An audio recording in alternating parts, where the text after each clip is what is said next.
My dad retired. He did not let me finish my sentence and interrupted again. Oh, then he must be dependent on you for his living after retirement? He didn't even let me complete my sentence before passing judgment. I was furious by now. I reacted. Excuse me? What are you saying? Don't be offended. It is common for a poor family to use their daughter to trap wealthy men for their inheritance. Do you mean that I and my family have trapped your son for your wealth? He shrugged his shoulders as if he wanted to say yes. I was in shock. I could not believe that someone could be so mean. I was disgusted by Michael. He made me feel inferior as I was poor, according to him. I am Amanda, 28 years old, living in California with my boyfriend, Steve, who is also 28 years old. We met in law school 3 years ago and instantly fell for each other. Since then, we have been living together. After graduation, I took up a job as an attorney in a consulting company, while Steve works at a bank. 6 months ago, Steve and I went for a holiday where he proposed to me, and I immediately said yes. I didn't have any reason to say no. We have known each other for 3 years, and we enjoy being together. After coming back from holiday, we decided to inform our parents about our wedding plans. It was decided that the coming weekend we would meet my parents, and the following week we would meet Steve's parents. We had never introduced each other to our parents before. Due to some personal reasons, so this would be our first meeting. I was super excited about this plan. I could not control my excitement and immediately called up my mom. Mom, Steve proposed to me and we're planning to get married. Congratulations, sweetie. I am so happy for you both. Yeah, Mom, I'm happy too. So when can we meet Steve? We're planning to come home this Sunday. Does this sound good? Yes, sure. See you then. Bye. Bye. The following week, Steve and I drove to my parents' house in Sacramento. I'm born and brought up in Sacramento. My father, Mark Johnson, is a retired judge, and my mother is a homemaker. Steve was a little nervous on the way, but I tried to cheer him up by saying, "It would be fine. My parents are cool ones." "Oh, yeah? I'll find out today." As soon as we entered the house, my mom came running to welcome us. Steve greeted my mom with a nervous smile. She took us to the living room where Dad was sitting with his newspaper. Steve went towards him and offered a handshake. My dad immediately stood up and greeted Steve with a formal handshake. My father's politeness immediately turned off Steve's nervousness. We spent the day talking about work and life while enjoying the delicious lunch prepared by my mom. Dad shared his courtroom experiences with us. My parents liked Steve's polite nature. Steve, too, seemed to have a good time with my parents. We came back with happy memories. Steve looked relieved and delighted with the experience. I was happy, too. Next, it was my turn to meet Steve's parents. Steve was tense throughout the week after this meeting. When I asked him, he just said, I don't get along well with my father." "I know, don't worry. It is just a matter of a few hours. We will meet them and come back home." Steve's father, Michael Lewis, was a businessman, and he wanted Steve to join his real estate business. Steve didn't like his father's business and instead wanted to study law. Since then, they are not on good terms. While on the way to his parents' home, Steve told me, "Don't be upset if my father behaves arrogantly." "What? Why would he do so?" "I don't know. He might be just angry with me." "That was a long time ago. He must have forgiven you." Steve sighed. "I wish, but I know my father. He does not forgive that easily." "Oh, come on. You're just overthinking. It will be fine." Steve's anxiousness made me nervous, too. Steve's house was on the other side of the city. It was a 2-storied bungalow with a spacious lawn. As we went inside the house, we were greeted by Steve's mother, Catherine. "Hello, my dear." She greeted us with a warm hug. She looked like a kind and poised woman. She then took us to the lawn outside the bungalow where my fiancé's dad was waiting for us.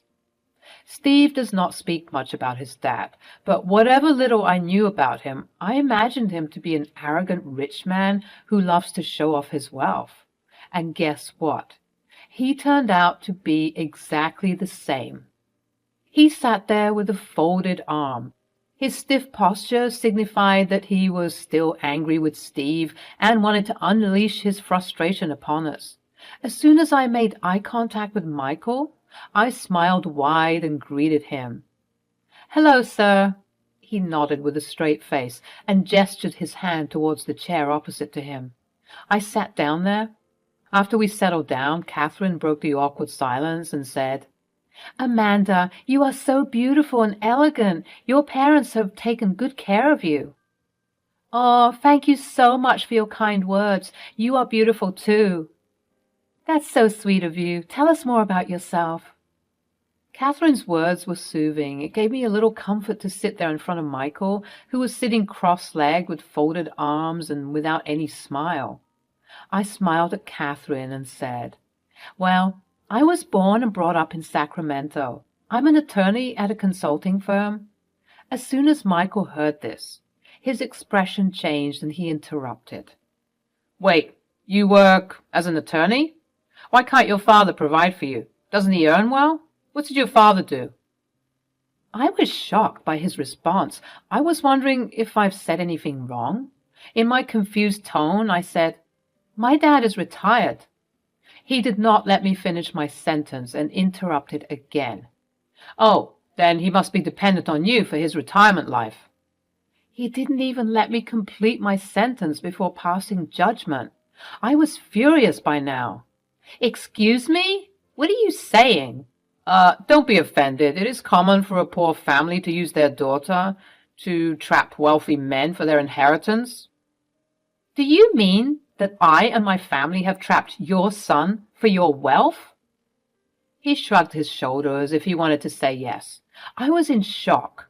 I could not believe that someone could be so mean. I was disgusted by Michael. He made me feel inferior as I was poor according to him. I wanted to leave that place immediately, but Steve held my hand and asked me to be seated for a while. He then turned towards Michael and said, "We are not here to listen to your taunts. We just came to inform you both that we are getting married in a few months." "And who's paying for this ceremony?" "That's not your business, Dad." "Of course it is. I know her parents cannot pay for a wedding ceremony. It would ultimately come on you. You have to take the burden on your shoulders, isn't it?" "It is mine and Amanda's matter as to who would pay for the ceremony." "Huh, you are already in her trap. First, she brainwashed you to leave this house and join that stupid law college, and now this wedding." Steve lost his cool and started shouting at Michael. "I left the house because I wanted to study law. I was not interested in running this real estate business. I didn't even know Amanda at that time. Then how can you blame her for this thing? You could have come home after your graduation, but this girl trapped you into living with her in that tiny apartment." Michael was being unreasonable with his allegations against me and my parents. He continued, "I've nothing further to say. You are running your life by marrying a poor girl. She and her parents seem to have already trapped you." "Dad, stop. I have met her parents. They are kind people and they are not interested in your wealth." The conversation between them got intense. "You have always made wrong choices in life. I already gave up on you when you decided to study that stupid law and work for a meager salary instead of joining my business." "I hate your business because it is sick." "Oh, please, please stop this argument." Catherine intervened and asked them to stop. Steve stood up and stormed out of the lawn. I followed him. Catherine came running behind us, asking us to stop. "Steve, please stop." Steve ignored her and kept walking towards the exit of the bungalow. I looked back and saw that Catherine was running towards us with tears in her eyes. I stopped. She came to me and held my arms, saying, "Please, ask him to stop for a while. Last time also, he left like this and did not meet me for several years." I stood numb. I felt sorry for her as she was not at fault. She had to suffer because of her husband's arrogance. Amanda, please, ask Steve to calm down. I didn't know what to say because I was upset too with Michael's words. I pacified her, saying, Steve is angry now. Once he is in a better mood, I'll ask him to call you. Yeah, please ask him to call me, please. Sure, you take care, okay? Okay. She was still sobbing as I left the place. I came out of the bungalow to see Steve waiting for me inside the car. I got inside and we drove back. We did not speak a word on the way back home. Both of us were hurt and exhausted by what happened in his house. After dinner, Steve apologized to me for his father's behavior. Honey, I want to apologize for my father's behavior. I know he hurt you with his cruel words. Yeah, I know it is not your fault. Yet I can't get over the fact that he is such an arrogant man.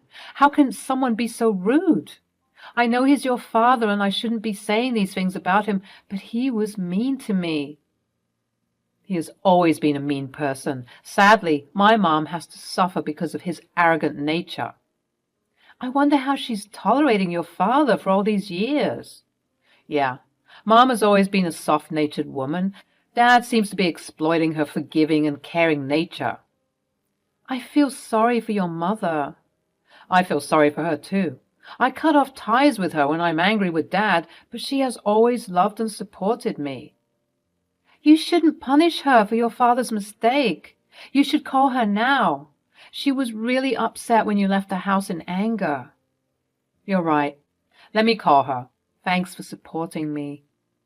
Steve called his mom and pacified her while I was still in shock. I was worried that Michael might insult my parents at our wedding.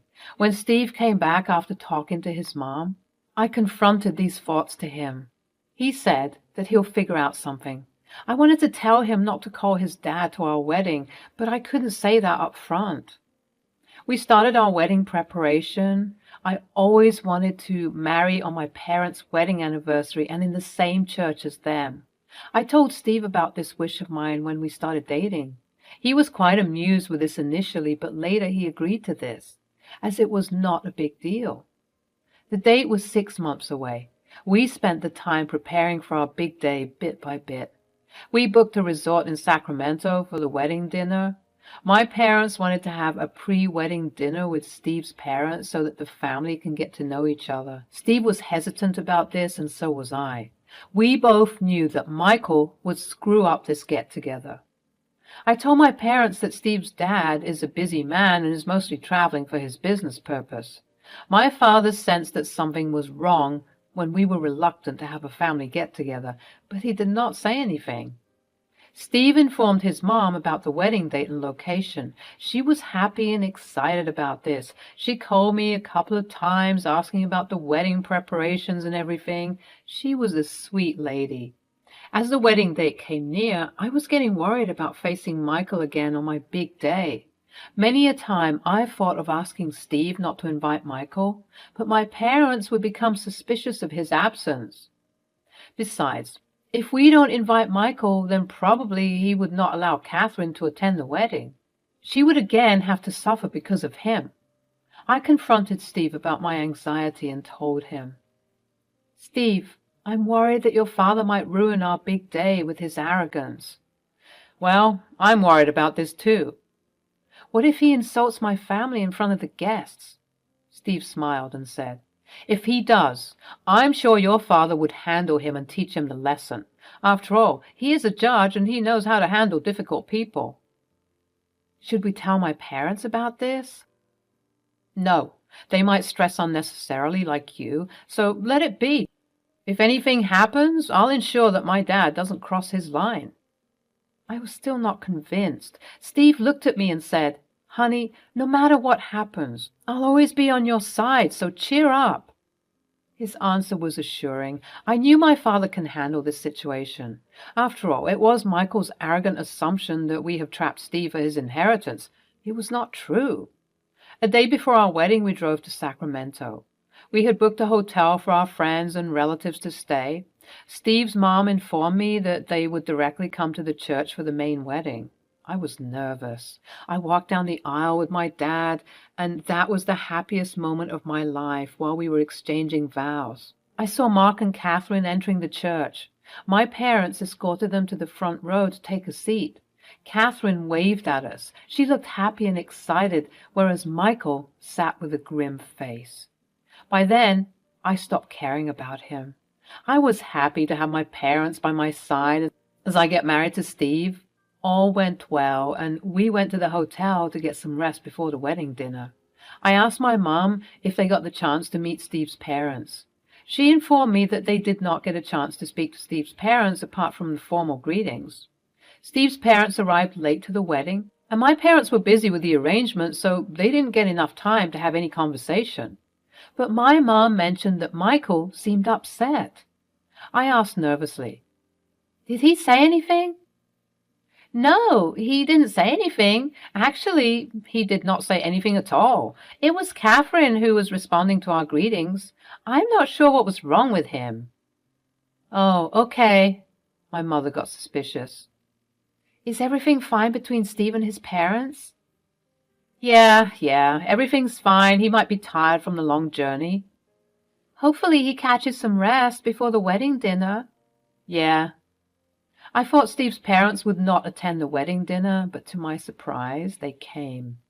Catherine was happy and greeted all of us with a cheerful smile, while Michael was standing stiff with folded arms. He did not bother to congratulate us. Instead, he told Steve, "You've become a puppet. Instead of organizing the wedding at our place, you came to her place for the wedding." "Dad, not today. It's my wedding dinner. Please don't ruin it." "Huh. This girl and her family have already ruined your life, Steve. They made you spend so much on this lavish wedding dinner. If this continues, you'll be on the streets one day." Catherine looked embarrassed as she intervened. "Michael, why are you doing this to our son? It is embarrassing. The guests have started coming in." "Huh, I don't care. They're not my guests." Catherine pulled him aside. My parents were taking care of the arrangements. After a while, they came and greeted Steve's parents. "Hello, Mr. and Mrs. Lewis. We didn't get a chance to greet each other at the church. Hope you're having a good time." "Hello, Mr. and Mrs. Johnson. Thanks for the warm welcome. Yes, we are enjoying the evening." Michael faked his smile and said, "Hello, yes. We didn't get the chance for a formal introduction. My name is Michael Lewis, and I run a real estate business with an annual turnover of over $10 million. "That's impressive. Glad to know." Michael interrupted again. Yeah. I know you must have been impressed. Amanda told me that you're retired now. It must be difficult for you." "What? Difficult? Why? I get a handsome pension from the government for my service. I'm a retired judge, and not a retired janitor." My dad responded humorously. "What? You're a retired judge?" "Yes. Why, is that a surprise? Did you assume that I was a janitor?" Saying this, my father burst out in laughter. My father realized that Michael was trying to show off his wealth. Hence, he gave a befitting reply to him in a humorous way. Michael turned pale and could not find words. He responded in a low voice. "What? No, I did not assume anything as such. Actually, I didn't know that you were into government services." "All right. Now that you know, do you have anything to say?" "No, I'm good. Thanks." Steve was right that my father can well handle Michael. Michael made me feel inferior, thinking I was poor. Now he was shocked to know that my father was a judge at Sacramento Court. "Well, excuse us. We have to attend to other guests. Please enjoy the dinner." "Sure, please go ahead. We'll take care of ourselves." My parents went to greet their friends. Michael pulled Steve aside and said, "Why didn't you tell me that her dad is a retired judge?" Amanda wanted to say, but you didn't let her complete the sentence. "Now, please excuse us. We want to enjoy our wedding dinner." Michael's face turned red in anger. He came to the party thinking that he was the wealthiest man at the party, and my parents were poor. Now it hurts his ego to see renowned government officials and bureaucrats joining the party with my parents. He had no one left to unleash his frustration other than Catherine. He looked frustrated for the rest of the evening, but faked his smile when my parents introduced him to high-profile guests. He then left the party early, forcing Catherine to join him. She wanted to spend time with us, but Michael didn't let her stay. I felt sorry for her. After a few months, I got to know that Catherine has decided to divorce Michael as she could no longer take his dominance. Steve told me that Michael did not start this business of his own. It was of his paternal grandfather, that is, Catherine's father. As Catherine was a single daughter, her father handed over the business to Michael before moving to the countryside to spend his retired life. Although Michael was running the business at the forefront, the actual owner of the business was Catherine. She took away his father's ancestral business from Michael and handed it over to her first cousin.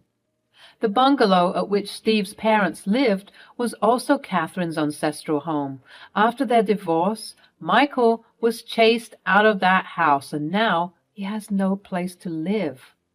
I got to know from Catherine that Michael's parents and his siblings have also cut off all ties with him long back, as Michael insulted his parents for their poverty. Michael had no one to go to, and now he's doing odd jobs to make a living. I don't feel sorry for him because he has ruined all his relationships because of his shallow nature. He was arrogant about his wealth, which was not even his. After knowing all this, I'm convinced that Michael married Catherine only for her wealth. That is why he considers everyone to be greedy like him.